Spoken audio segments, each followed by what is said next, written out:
Assalamu alaikum wa rahmatullahi wa barakatuh. Baada ya kumshukuru Mwenyezi Mungu na kumhimidi pamoja na kumtakia rahma na amani mwalimu wetu Abul Qasim, madhumuni ya kuyazungumzia haya ni baada ya kuona mjadala ambao kwamba unaendelea kwa kasi mno katika mitandao ya kijamii unaowahusu ndugu zetu wa jamii ya Kisomali, na wale ambao kwamba wanawazungumzia kwa namna ya negative mpaka wanafikiria kutaja dini.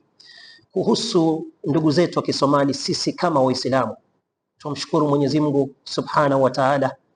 Baada ya kumshukuru Mwenyezi Mungu katika hilo, kisha tunawashukuru ndugu zetu wa jamii ya Kisomali kwa mchango mkubwa ambao kwamba wameweza kuchangia kwa taifa letu kuimarisha dini yetu ya Kiislamu, kwa kujenga misikiti, kwa kujenga madaris, kwa kujenga shule mbalimbali, mavazi ya Kiislamu kuonekana kila mahala.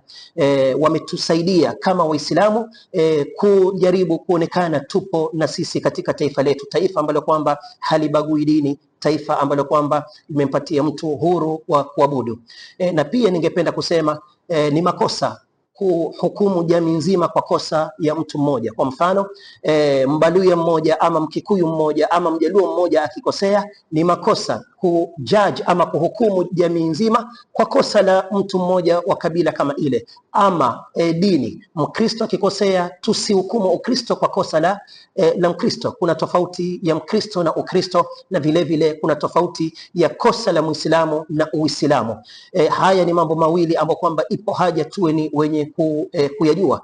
Na isitoshe, ndugu zetu wa jamii ya Kisomali, hata katika taifa letu rais amewapatia madaraka mbalimbali, amewapatia nyadhifa mbalimbali, mpaka nyadhifa za usalama wa taifa letu. Bila shaka indalla ala shay'in, ikiashiria jambo wao kupatiwa nyadhifa kama hizi, inamaanisha uaminifu wao, kuchunga khiana na wakweli katika utendaji kazi na wakujituma katika majukumu.